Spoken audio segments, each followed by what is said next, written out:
Si on n'est pas visible, on n'est pas artiste. Et moi, je pense pas comme ça. Pour moi, on est artiste à vie. Un artiste, le vrai, c'est pas celui qui cherche absolument être adoubé ou être validé par le public. L'intelligence artificielle, pour moi, c'est une extension de possibilités. Condamner l'IA juste pour le voir comme une menace, c'est pas dans ma vision. C'est plutôt une opportunité, une aide. Ce qu'il y a, c'est qu'il faut qu'on reste honnête envers soi. Il faut qu'on reste dans l'intégrité propre à soi-même au moment où on crée l'intelligence artificielle. On dira tout ce qu'on voudra. Elle n'est pas dotée de conscience. À Madagascar, ils peuvent sortir des productions musicales qui vont pas valoir, évidemment, au niveau technique, les mêmes que ce qu'il y a en Europe, mais au niveau mélodique, ils n'ont pas à avoir honte.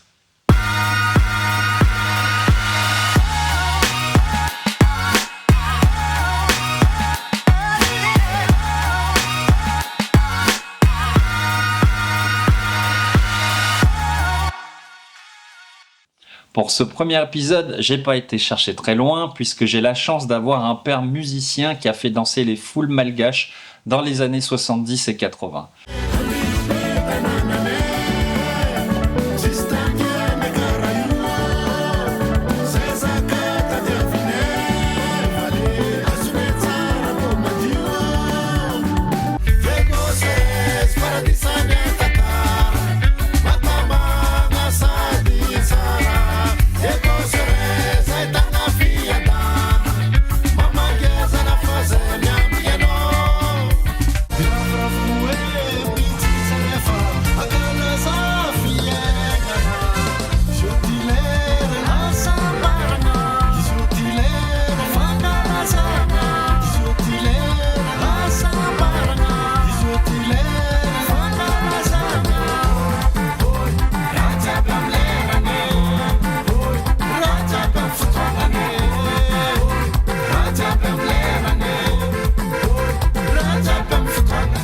À Madagascar, c'est l'un des précurseurs d'un courant musical appelé Salig et qui reste aujourd'hui populaire là-bas. Il nous parle de son expérience en tant que musicien et producteur à succès dans une époque où tout était à construire à ce niveau. Donc je vous souhaite une bonne émission et si ça vous a plu, n'hésitez pas à vous abonner. Bonjour papa. Bonjour mon fils. Alors papa, quand est-ce que tout ça a commencé pour toi, tu t'en souviens ? Oui, je me souviens très bien. C'était dès l'âge de 7-8 ans. Dès l'âge de ma première communion, quoi, et de la confirmation, car je suis un chrétien catholique. Et j'écoutais à la maison déjà Johnny Hallyday. Et puis j'écoutais aussi, ce sont des noms qui ne parleraient pas trop pour la nouvelle génération sans doute, mais c'était Joe Dassin. C'était Michel Polnareff plutôt, et d'autres. Et donc ça, c'était les premiers émois face à ce que c'était le son, la musique, les vibrations qui me faisaient vraiment sentir vivre alors que j'étais un enfant, quoi, à 7-8 ans. Et puis plus tard, vers 10 ans, j'ai commencé à en parler à mes parents que je voulais avoir une guitare. Et donc, mes parents m'ont acheté une guitare à l'âge de 11 ans exactement. Et je commençais à apprendre tout seul. Et en regardant les autres faire, les autres personnes qui avaient une guitare me montraient où mettre les doigts, etc. Parce qu'on n'avait pas d'école de musique à cette époque-là. Et là, je parle des années 60 et quelques. On n'était même pas dans les années 70, quoi. Voilà. Et la musique, aussi loin que je recule dans ma mémoire, elle a démarré dès cet âge très tôt, quoi. Alors, tu commences la musique effectivement à un très jeune âge avec cette guitare que t'offrent tes parents. Mais à cette époque-là, qu'est-ce qui se passe dans la tête d'un gamin de 11 ans? Ça représentait quoi pour toi la musique? C'était, je dirais, une évidence, sans savoir l'impact que ça aurait pu avoir pour mon avenir, etc. Parce que quand j'étais à l'époque, donc vraiment, comme je le disais, jeune. Mais je voyais déjà, comme on dit aujourd'hui, les grands jouer de la musique, les grands, même quand je déambulais en ville, eh ben, je voyais les boîtes de nuit qui étaient animées par les grands, les grands musiciens. Et c'était ça qui m'a attiré très tôt, quoi. Le salek, c'est une musique très physique, très ancrée dans une région. Est-ce que tu peux nous en dire un petit peu plus sur ce rythme, sur ce qu'il dit du nord de Madagascar? Le saleg, effectivement, c'est une rythmique, un rythme qui est vraiment spécifique de Madagascar, car aucun endroit au monde on joue comme on le joue cette rythmique-là. Il y a des similarités, on le voit au Cameroun, un rythme qui s'appelle Bikuti, B-I-K-U-T-S-I. Et le Bikuti du Cameroun se rapproche du Saleg, alors que géographiquement, Madagascar et Cameroun, c'est quand même très très éloigné. Mais c'est un des seuls rythmes que je connais qui se rapproche du Saleg. Et le Saleg, c'est une rythmique qu'on dit en musique en 6-8, en solfège, en 6-8. Et il y a des exemples dans mes chansons, par exemple ma chanson Biloubi Tananane, qui est du salig pur, et qui est joué dans le nord de Madagascar. Et qui, au fil des années, eh ben, ça a pris de l'ampleur, et c'est quasiment tout Madagascar qui joue ce rythme-là depuis toujours maintenant, depuis les années 60, donc jusqu'à 2026, on joue toujours le salig jusqu'à aujourd'hui. Et c'est comme ça que... Mais il n'y a pas que ce rythme du salig, il y a aussi d'autres rythmes, même européens, qui sont repris par les musiciens d'avant, comme moi, et des musiciens d'aujourd'hui, quoi. D'accord. Et tu chantais en fait dans ta langue. Est-ce que c'était un choix artistique, culturel, politique ou juste c'est naturel, c'est la langue malgache? J'ai fait le choix de chanter dans le dialecte Antankarn, qui est le dialecte, qui est la langue qui est parlée dans la région du nord de Madagascar, parce que à l'époque, les chansons, c'était des disques, des disques 45 tours, on disait, puis des disques en 33 tours. C'est après qu'est venu les cassettes. Ben aujourd'hui, on parle ni de disques, ni de cassettes, ni de CD presque. Tout est numérisé. Il faut aller sur les réseaux aujourd'hui. Donc, mais à l'époque, c'était des disques et les chansons, il n'y avait aucune qui était dans la langue Antankarn, dans le dialecte du nord de Madagascar. Et j'ai fait ce choix-là pour faire connaître aussi la région du nord de Madagascar, la région de Diego Suarez, qui a changé de nom, qui est devenu Antsiranana aujourd'hui, quoi. Ben oui, et tu l'as très bien fait connaître, puisque à l'époque, tes chansons ont rencontré un vrai succès populaire. Donc, comment est-ce que tu vivais ce lien avec le public?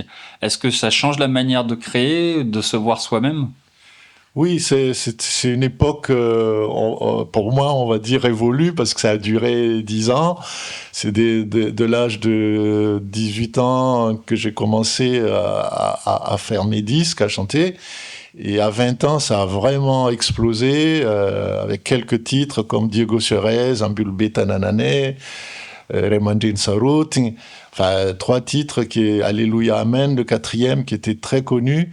Et ça a duré sur une période de 10 années, donc de l'âge de 20 ans à 30 ans, avant que je prenne la décision personnelle de m'élargir et de voir d'autres horizons que Madagascar, Voilà, quoi.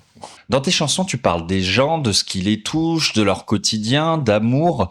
Est-ce qu'à un moment donné, tu as conscience que tu participais à une forme de mémoire collective ? La conscience, peut-être pas, mais c'était au fond de moi comme un besoin, comme quelque chose que je devais dire dans mes textes.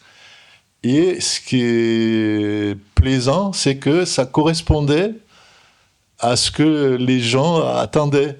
Donc, in fine, il y avait comme un inconscient collectif qui adhérait à mes textes, à ce que je disais dans mes paroles, notamment dans le titre Remandin Sarut, qui raconte en résumé les difficultés d'un enfant qui a été trop élevé dans la dureté de l'ancienne époque.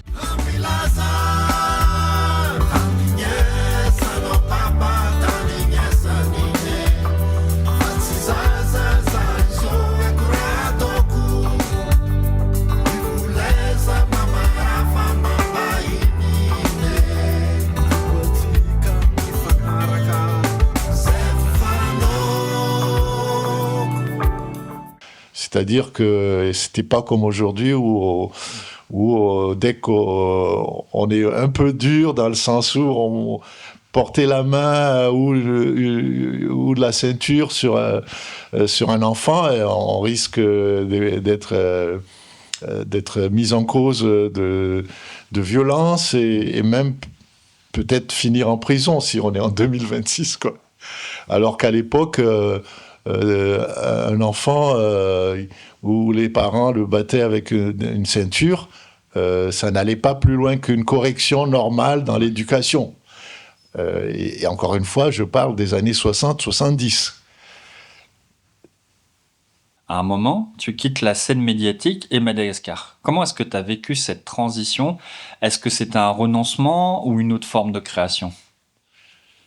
Au départ, c'était comme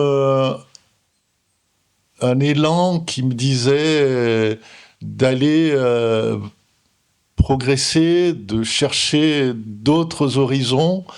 Et donc, il fallait passer quand même sous une forme de renoncement. Parce que si je cherche à m'ouvrir à d'autres horizons, je pensais que il fallait que je bouge. Ouais. Et bouger, ça signifie carrément pour moi quitter le pays et essayer d'autres tentatives, quoi. Et c'est pourquoi j'ai quitté Madagascar et je suis au départ allé en Angleterre. Et j'ai trouvé que c'était un peu dur. Je suis revenu sur la France et je suis resté en France. Et ben, ça fait maintenant 40 ans, plus de 40 ans que je suis en France, quoi. D'accord. Alors, est-ce qu'on est toujours un artiste lorsque la lumière s'éteint et qu'on n'est plus visible ? Là, c'est une question très... pas douloureuse, mais qui mérite quand même une explication plus profonde, dans le sens même où je vois, où je définis ce qu'est un artiste.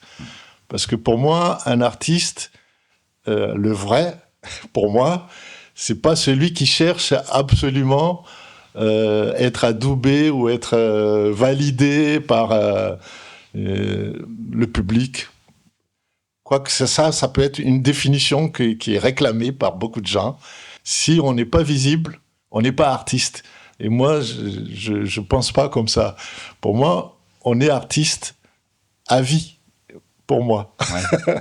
Parce que pour moi, c'est dans ta façon de saisir la réalité, ta façon de vouloir créer. Tu peux créer, effectivement. Si tu arrives à être visible, à rendre visible ta création, c'est le Graal. Ben oui.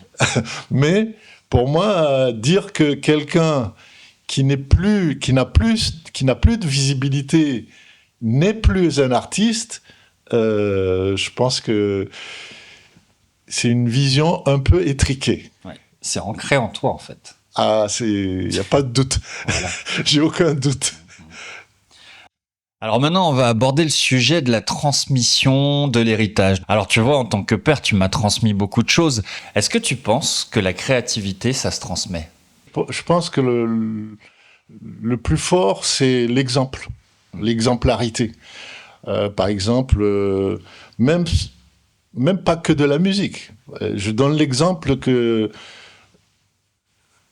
j'avais la passion de lire, et notamment lire de l'informatique. Et j'achetais des magazines, et j'amenais à la maison tous ces magazines. Et quand j'ai fini de lire, mes enfants, ils voyaient ça, ils se mettaient à les lire aussi, comme ils pouvaient à l'époque, quand ils étaient jeunes. Et je me rends compte que plus tard, c'est eux qui deviennent accros de tout ce qui est technologie, informatique, etc.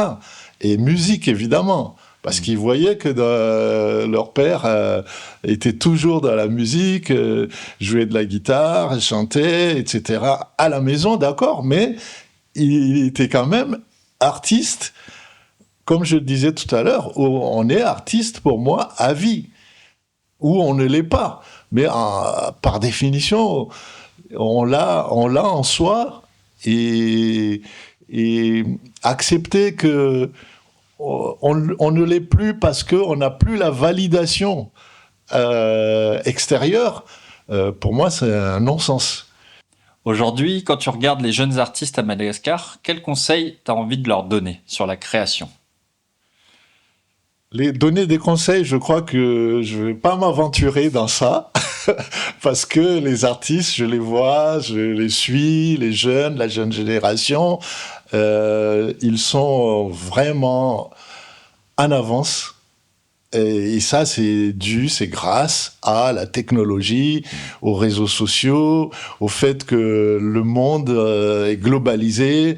On peut être en fin fond de brousse de Madagascar et être connecté en Internet ou par téléphone et suivre ce qui se passe aux États-Unis, en France, en Californie, à Chicago, ou au Japon, ou en Asie, ou dans les pays asiatiques, mais à l'instant T, zéro, quoi. Et donc, je m'aventurerai pas à donner des conseils parce que je vois que, pour le dire plus rudement, c'est que ils sont en avance. Je peux même dire qu'ils m'ont dépassé largement, à leur manière, évidemment. Parce que si on inverse le raisonnement, c'est très dur pour eux de jouer ce que moi je joue. Ben oui. Il suffit d'écouter mes dernières chansons. Ça n'a rien à voir au niveau rythmique, ambiance, de ce que font les jeunes aujourd'hui, la jeune génération, qui joue leur propre musique parce que l'éducation qu'ils ont eue avec les réseaux sociaux et autres, leur musique est captée et presque... Ils peuvent pas se départager de la musique malgache pure qu'ils veulent faire et la musique mondiale qui les agresse presque. Parce que, par exemple, je donne un exemple concret, la grande majorité des musiques qui sortent à Madagascar, ils sont influencés par la musique du Nigeria. Et ça, évidemment, ils ne vont pas faire du copier-coller pur de la musique du Nigeria. Mais ils prennent les rythmiques du Nigeria, et ils font une mixture, et ils arrivent à faire leur propre musique qui n'est pas mal, qui est même très bien. Moi, j'admire ce qu'ils font. Et certaines musiques sont vraiment du très haut niveau. Ouais, malgré le peu de moyens qu'ils ont. Enfin, le peu de moyens, en tout cas par rapport à ici. Par rapport en Europe, on peut dire qu'ils n'ont pas les moyens d'Europe. Mais encore une fois, on vit dans un monde globalisé. Il y a des avions une fois par jour qui vont à Madagascar, qui reviennent en Europe. Et donc les matos, les matériels, ils peuvent les faire venir, ceux qui ont les moyens. Et donc à Madagascar, ils peuvent sortir des productions musicales qui vont pas valoir, évidemment, au niveau technique, les mêmes que ce qu'il y a en Europe, mais au niveau mélodique, ils n'ont pas à avoir honte, les musiciens malgaches de la nouvelle génération. Alors maintenant, on va aborder un sujet un petit peu épineux. Quand on parle de création, je veux bien entendu parler de l'intelligence artificielle. Toi, l'intelligence artificielle, qu'est-ce que t'en penses ? Est-ce que c'est une opportunité ou plutôt une menace ? L'IA, l'intelligence artificielle, pour moi, c'est une extension de possibilités. Parce que condamner l'IA juste pour le voir comme une menace, c'est pas dans ma vision. Moi, c'est plutôt une opportunité, une aide, l'IA, l'intelligence artificielle. Ce qu'il y a, c'est qu'il faut qu'on reste honnête envers soi. Il faut qu'on reste dans l'intégrité propre à soi-même au moment où on crée sa musique, ou au moment où on compose les textes, qu'on compose les rythmiques, et tous les sons, quoi. Et ben, je donne un exemple concret. Tu composes, tu écris tes textes, et c'est ça ta mélodie.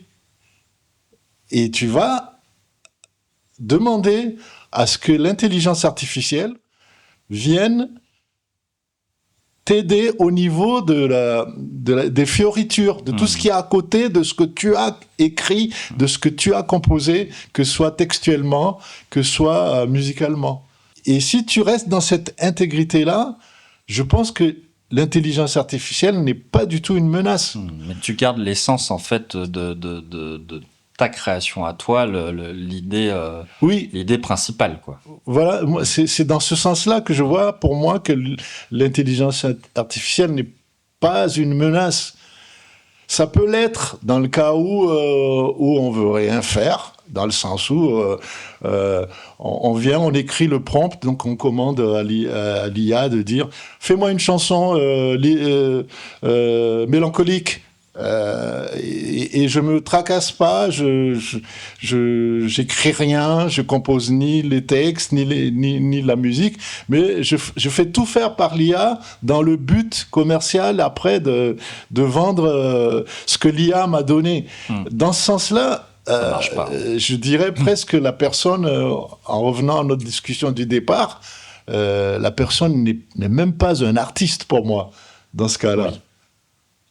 Ben oui,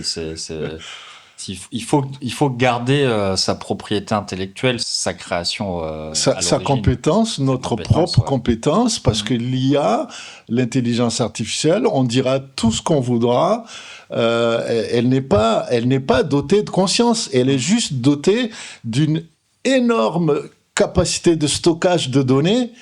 Et ça, cette énorme capacité de stockage de données, c'est un peu idiot de ne pas l'utiliser avec nos propres moyens humains, de compositeurs limités, en manque de stockage de mémoire, quoi.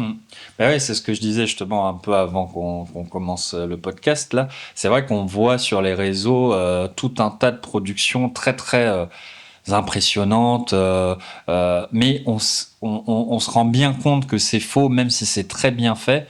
Et je trouve moi que ça perd de sa valeur. Donc, du fait que ce soit vraiment généralisé avec une espèce de standardisation comme ça. Donc je sais pas ce que t'en penses, mais Oui, là, j'abonde à ton sens, parce que on a vite fait de déraper, vite fait, parce que on laisse de côté toutes nos capacités de création.